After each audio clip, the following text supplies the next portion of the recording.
दोस्तों ट्रिग्नोमेट्री में आपके स्टैंडर्ड एंगल से रिलेटेड बहुत सारे क्वेश्चंस होते हैं। स्टैंडर्ड एंगल्स होते हैं आपके जैसे कि 0 डिग्री, 30 डिग्री, 45 डिग्री, 60 डिग्री और 90 डिग्री। इनकी वैल्यूज से रिलेटेड बहुत सारे क्वेश्चंस होते हैं। आपकी एक्सरसाइज 8.2 में भी उसी से रिलेटेड क्वेश्चंस हैं और ये एग्ज़ाम में आते हैं। अब इन वैल्यूज़ को याद करना तो पॉसिबल नहीं है, लेकिन इस टेबल को बनाना बहुत आसान है। अगर आपको टेबल बनाना आ जाएगा तो आपके पास वैल्यूज़ होंगे और उसमें से देख के आप सम्स को आसानी से कर सकते हैं। इस वीडियो में मैं आपको ये टेबल बनाना ही सिखाऊंगा। देखिए, सबसे पहले तो जो आपके स्टैंडर्ड एंगल्स हैं उन्हें आप इस तरह से ऊपर लिख लेंगे, जैसे कि 0 डिग्री, 30 डिग्री, 45 डिग्री, 60 डिग्री और ये 90 डिग्री। उसके बाद आप ये एक बॉक्स खाली छोड़ देंगे और इस तरफ आप अपने रेशियोज़ का नाम लिखेंगे। रेशियोज़ होती हैं आपकी साइन थीटा, साइन के बाद कॉस होता है कॉस थीटा, फिर आपका टेन होता है टेन थीटा। इसके बाद लिखना है आपको साइन का इन्वर्स। साइन का इन्वर्स होता है कॉसेक, तो कॉसेक थीटा। फिर लिखना है कॉस का इन्वर्स। कॉस का इन्वर्स आपका होता है सेक, यानी कि सेक थीटा। फिर टेन का इन्वर्स वो कॉट होता है, यानी कि कॉट थीटा। इस तरह आप इनके नाम लिख लेंगे। अब यहाँ से शुरू करते हैं। ये जो लाइन आपने बीच में यहाँ पे छोड़ी है, इसमें आप 0 से लेके 0, 1, 2, 3, 4 ऐसे काउंटिंग लिख लेंगे। ये फर्स्ट स्टेप है। सेकंड स्टेप में इन सब के नीचे आपको 4 लगाना है, इस तरह से। ये सेकंड स्टेप है। थर्ड स्टेप में आपको इन सब के ऊपर अंडर रूट लगाना है, इस तरह से। अब इन्हें सॉल्व करेंगे। इन्हें सॉल्व करके जो आपकी वैल्यूज़ आएंगी वो सबसे पहले आपकी साइन की वैल्यूज़ आएंगी। तो देखिए 0/4 को जब अंडर रूट को जब सॉल्व करेंगे तो ये 0 ही आ जाएगा। इस तरह से साइन 0 की वैल्यू आपकी 0 हो जाती है।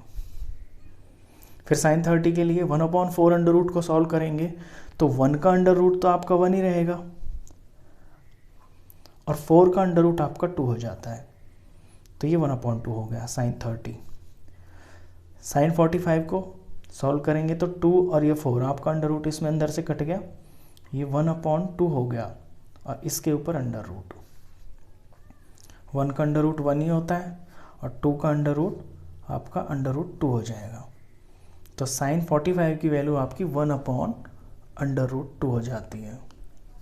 साइन 60 के लिए √3 का सॉल्व करेंगे, √3 एज इट इज़ रहेगा और 4 का रूट आपका 2 हो जाएगा, तो √3/2। साइन 90 के लिए 4 से 4 अंदर कैंसिल हो गया, 1 आ गया और 1 का जो अंडर रूट होता है वो आपका 1 होता है, ये 1 आ गया। तो इस तरह से साइन की वैल्यूज़ निकल गई हैं। साइन के बाद निकालते हैं वैल्यू कॉस की। तो कॉस की वैल्यू निकालने के लिए आपको जस्ट ये जो साइन की वैल्यूज़ आई हैं इनको पीछे से उल्टा लिख देना है, यानी कि इस 1 को आपको यहाँ लिख देना है ऐसे, और फिर 3/2 को यहाँ पे लिख देना है। 1/√2 को इस तरह ये यहाँ पे आ जाएगा, 1/2 आपका यहाँ पे आ जाएगा और 0 आपका लास्ट में चला जाएगा। कॉस की वैल्यू इस तरह से आ जाती है। कॉस के बाद वैल्यू निकलती है आपकी टेन की। अब टेन की वैल्यू निकालने के लिए आपको पता होगा कि साइन अपॉन कॉस जो होता है वो आपका टेन होता है। तो साइन अपॉन कॉस की वैल्यू को सॉल्व करेंगे तो आपका 10 आ जाता है। यहाँ पे साइन की वैल्यू है, साइन 0 की 0 है और कॉस 1 है, तो जब 0/1 करेंगे तो ये आपका 0 आ जाता है। तो इस तरह से tan 0 की वैल्यू आपकी 0 आ जाती है।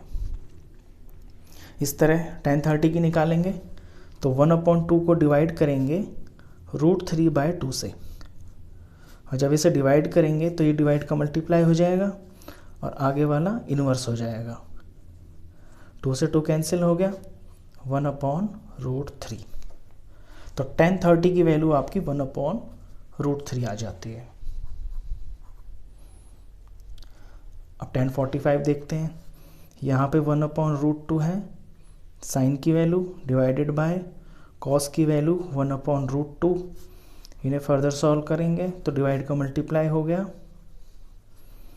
और ये इनवर्स हो गया।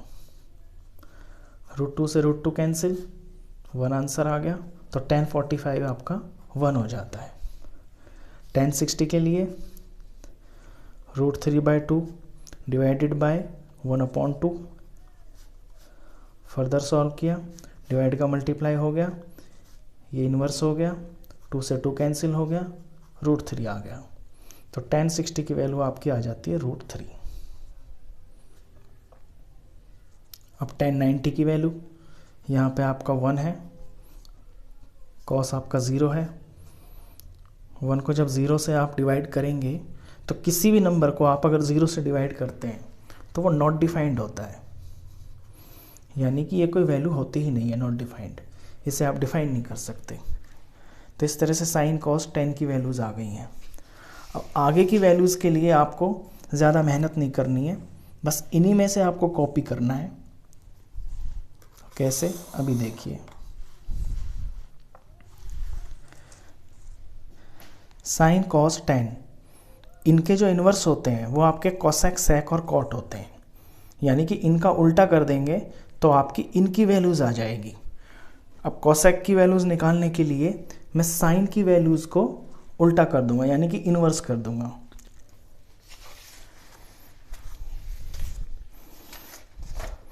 तो कोसेक 0, यानी कि कोसेक साइन 0 आपका 0 है, और 0 के नीचे आपका कुछ भी नहीं है तो 1 मानते हैं। इसका जब इन्वर्स करेंगे तो ये हो गया आपका 1/0, और 1/0 होता है आपका नॉट डिफाइंड, तो इसलिए कोसेक 0 आपका नॉट डिफाइंड हो जाता है। अब कोसेक 30, साइन 30 1/2 है, इसका उल्टा आपका 2/1 हो गया। 2/1 को आप 2 भी बोलते हैं, तो ये 2 ही है। आगे चलते हैं, 1/√2 है तो ये आपका √2 हो गया। इससे नेक्स्ट √3/2 है तो ये आपका 2/√3 हो गया। इससे नेक्स्ट चलते हैं, 1 के नीचे आपका कुछ भी नहीं है, 1/1 है, तो इन्वर्स भी करेंगे तो ये आपका 1 ही आएगा। तो इस तरह से साइन की वैल्यूज़ को इन्वर्स करके आपकी कोसेक की वैल्यूज़ आ जाती हैं। अब कॉस को इन्वर्स करके, यानी कि कॉस की जो वैल्यूज़ हैं उन्हें आप इन्वर्स कर देंगे तो नेक्स्ट आपकी सेक की वैल्यूज़ आ जाएंगी। चलिए देखते हैं। कॉस 0 है आपका 1, और 1 का इन्वर्स भी 1 ही होता है। फिर कॉस 30 है आपका √3/2, √3/2 का इन्वर्स करेंगे तो ये 2/√3 हो गया। कॉस 45 है आपका 1/√2, इसका इन्वर्स किया तो ये √2 आ गया। कॉस 60 1/2, 1/2 का इन्वर्स 2। कॉस 90 आपका 0 है, अब 0 के नीचे कुछ नहीं है तो 1 मानते हैं, और जब इसका इन्वर्स करेंगे तो 1/0, और 1/0 हो जाता है नॉट डिफाइंड, तो ये नॉट डिफाइंड। तो कॉस का उल्टा किया तो सेक की वैल्यूज़ आ गई। अब tan का उल्टा करेंगे तो आपके कॉट की वैल्यूज़ आ जाएंगी।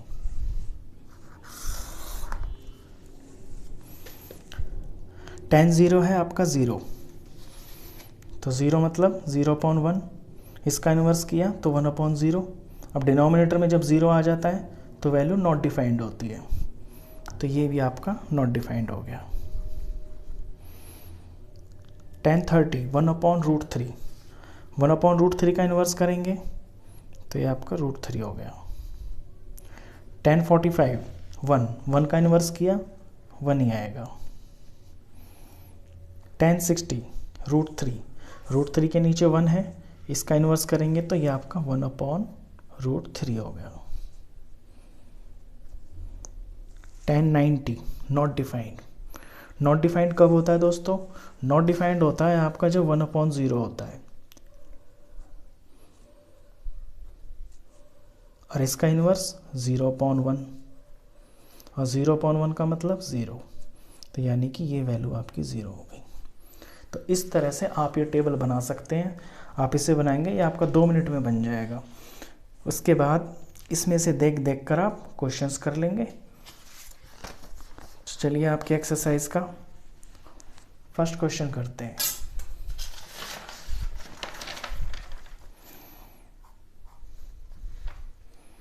फर्स्ट क्वेश्चन है आपका sin 60 into cos 30 plus sin 30 into cos 60। ये आपका फर्स्ट क्वेश्चन है। अब इस टेबल में से वैल्यूज देखते हैं। sin 60 कितना है आपका? √3/2 √3/2 इंटू cos 30 है आपका √3/2 बीच में प्लस sin 30 की वैल्यू 1/2 इंटू cos 60 है आपका 1/2। इन्हें सॉल्व करते हैं। √3 इंटू √3 3, 2 2 ज़ार 4 प्लस 1 1 ज़ार 1 एंड 2 2 ज़ार 4। फर्दर सॉल्व किया, नीचे सेम रहेगा 4, 3 प्लस 1 4 को 4 से डिवाइड किया, इट विल बिकम 1। ये आपका फर्स्ट क्वेश्चन था। सेकंड क्वेश्चन करते हैं। सेकंड क्वेश्चन है आपका 2 tan square 45 plus cos square 30 minus sin square 60। इसमें से वैल्यूज देखते हैं टेबल में से। 2 का तो 2 आ जाएगा, और tan की वैल्यू tan 45 आपका होता है 1। देखिए टेबल में 1। अब क्योंकि यहाँ पे रेशियो के ऊपर स्क्वायर लगा हुआ है, तो आपको वैल्यू के ऊपर भी स्क्वायर लगाना है। ये वैल्यू के ऊपर ही स्क्वायर लगता है। cos square 30 की वैल्यू देखते हैं √3/2। अब cos के ऊपर स्क्वायर लगा हुआ है, तो इस वैल्यू के ऊपर स्क्वायर लगेगा। माइनस sin square 60 की वैल्यू देखते हैं √3/2।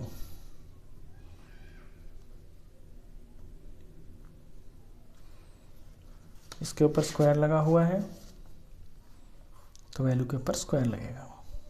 सॉल्व करते हैं। 1 का स्क्वायर 1 ही होता है, 1 को 2 से मल्टीप्लाई किया तो आपका 2 आ गया, प्लस √3 का स्क्वायर 3 और 2 का स्क्वायर 4 माइनस √3 का स्क्वायर 3, 2 का स्क्वायर 4।